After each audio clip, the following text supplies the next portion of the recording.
You're watching a CNN Philippines special presentation on President Duterte's second State of the Nation address. I'm Claire Saldran.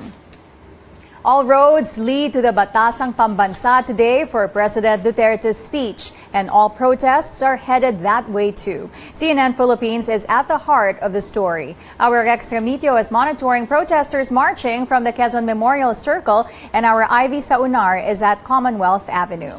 Let's go first to our Rex Remitio. Rex, what's happening there now?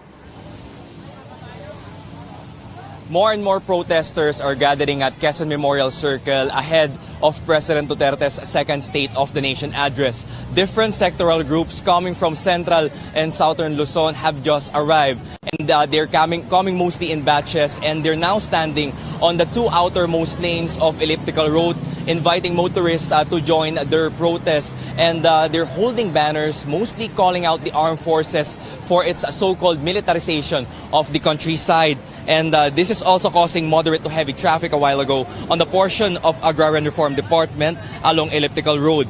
Militants are making final touches on their placards and programs. In a few hours, protesters here will converge militant groups coming from Menjola and march towards Batasan. They're hoping the police will respect their human rights and their freedom to assemble. Authorities are expecting about 15,000 protesters will go to areas near the Batasan complex. This is totally different from last year's peaceful protest of militant groups supporting the president.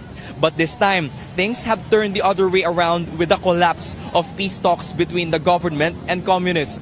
Protesters are also pointing out the failure of the president to end contractualization and alleviate poverty among farmers, among others. The leftist groups are also opposing the extension of martial law in Mindanao until end of year. They say that this will just worsen human rights abuses, especially on civilians. And they're also calling on President Duterte to resume the peace talks between the government and communists. Claire. Rex, how's the traffic situation there so far?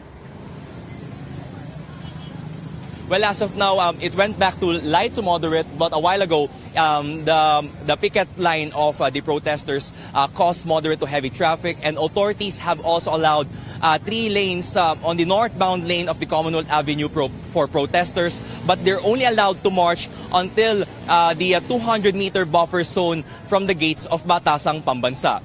Claire. That was Rex Remitio reporting from Quezon City.